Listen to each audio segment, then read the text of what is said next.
Hi guys! Welcome back again for another video. It's me again, your Kakangshie'S SHIEVAH. So if you're new here, please consider to like and subscribe to my channel and click down the notification bell. So guys, for today's videos, gagawa ko ng aking low carb donut. So if you want this video, please give thumbs up and share mo na rin sa katulad nating naglo-low carb diet. And click down the notification bell para lagi kang updated pag may bago akong upload. So guys, if you want this video, just keep on watching.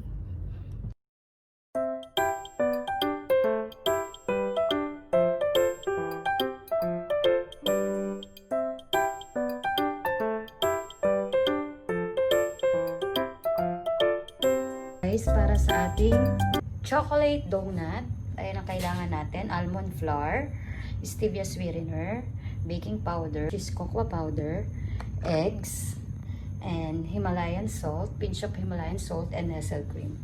So, start na tayo. Ayan, so guys, kailangan lang natin ng 1/2 cup ng almond flour. And kailangan din natin ng 1 and 1 teaspoon ng baking powder. Then, maglalagay din tayo ng sweetener. So, ang lalagay natin sa sweetener is 1/4 cup.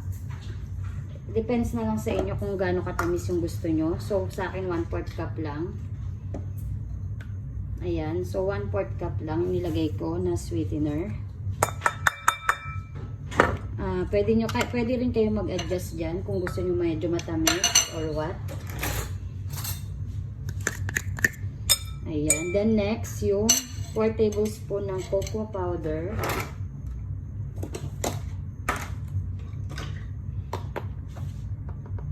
1, 2, 3, 4 tablespoon ng cocoa powder.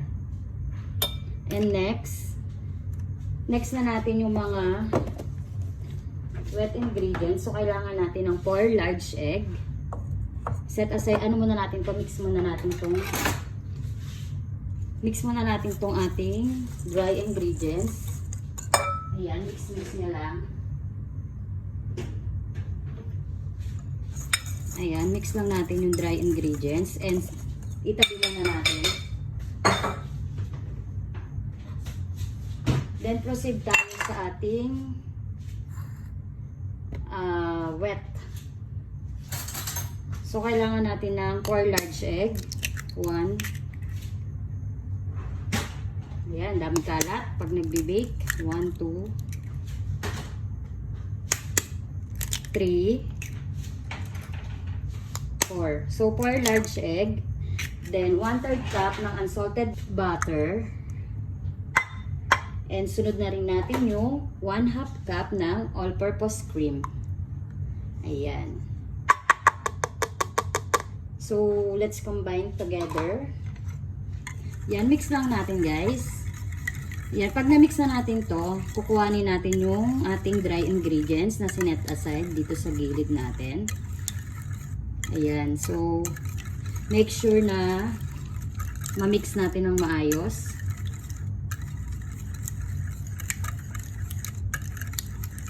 Ayan, so hindi masyadong center ang ating camera kasi pinatong ko lang siya. Ayan, so pag na-mix na natin yan, mix well lang natin guys yung ating wet ingredients. Then let's proceed to combine together. So i-combine na natin sila. Kukunin ko na yung dry.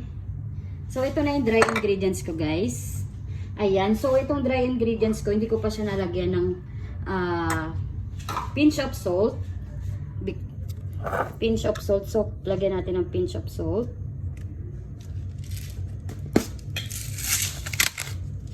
Ayan. Kasi, yung pinagpapatungan ko, guys, yan ang sinasabi ko, nahulog na siya sa, sa ginagawa ko. So, eto na yung dry ingredients natin, guys. Combine na natin yung wet. Ayan. Ayan, so i-combine na natin sila. Yan, daan-daan tayo. Baka sumut yung ano. Pinatong ko lang siya sa aking salt. Ayan, combine lang natin, guys. Ayan, habang nagaganito tayo, i-preheat na natin yung oven.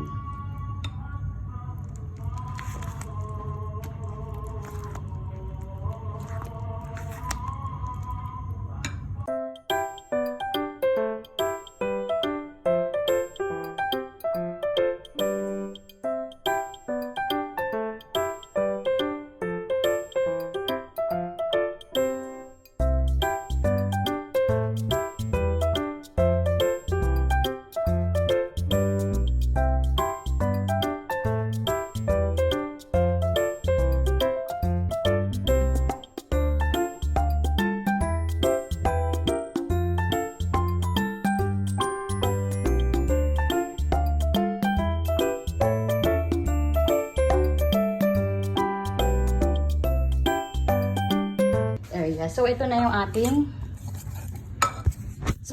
ating chocolate na mixture. Yan. So, dalhin na natin yung pan dito, guys. Ano, nakapag-preheat na ako, guys, ng oven. Ayan. Hopefully, makita nyo. Ayan, ito na lang. Ayan, hopefully nakikita nyo. So, lalagay na ako ng aking mixture.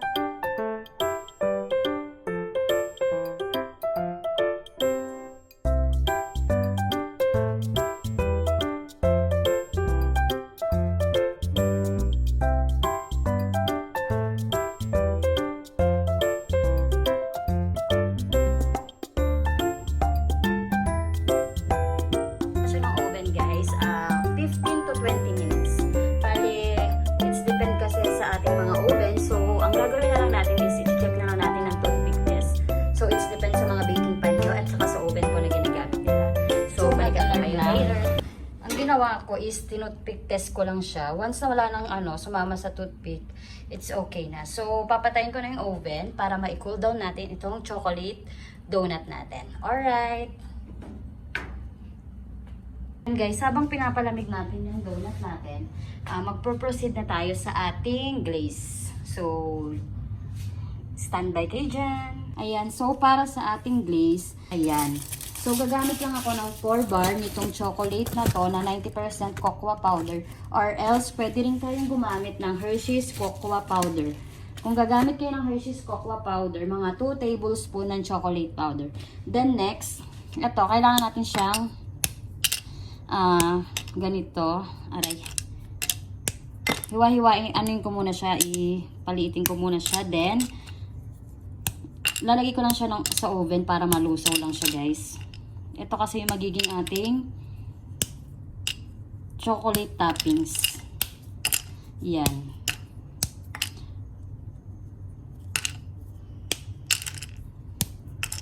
Ayan. So, wait lang. Ayan lang yung ating kailangan. Nestle cream and chocolate.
donuts ang ilalagay ko. Ang gagawin ko is dudurugin ko lang siya para i-sprinkle natin sa ibabaw ng ating donut.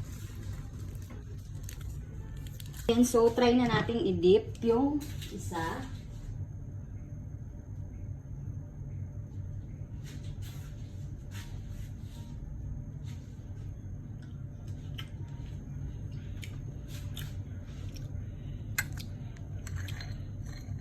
Ayan, i-dip lang natin yung sa ibabaw niya, guys.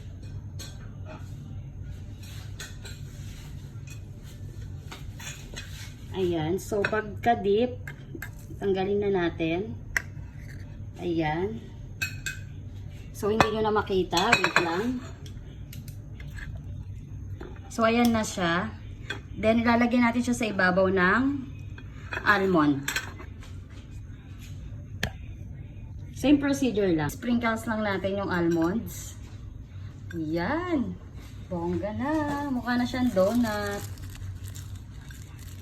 O, diba? Ayan. So, ito yung una natin na donut. Chocolate donut na may almond.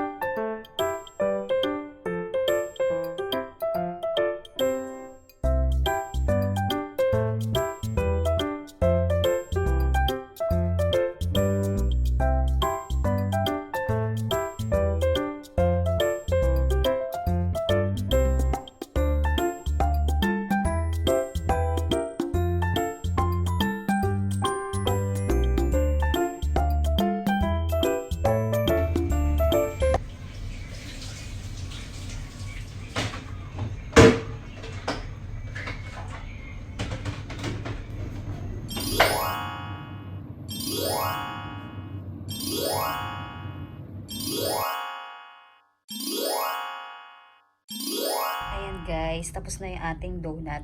So, pwede kayong maggawa dito guys ng inyong toppings. Pwede yung slice almond or slice almond flakes. Ayun yung almond flakes guys.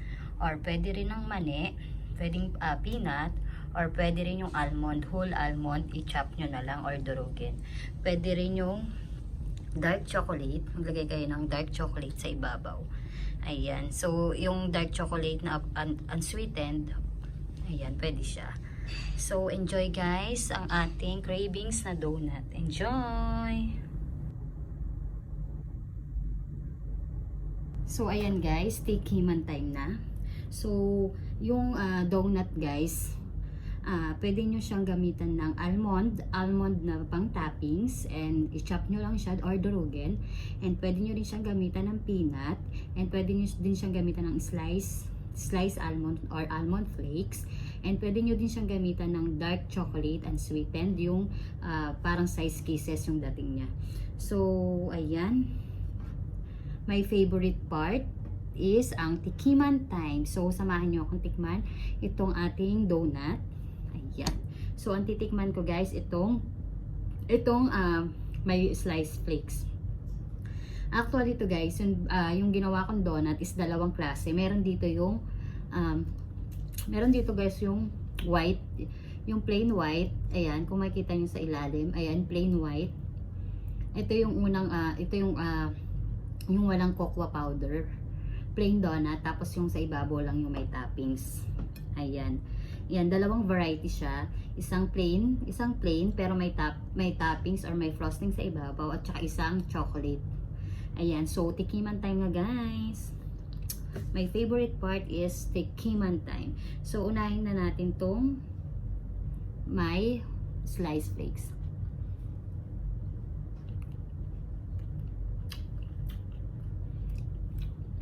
Sarap.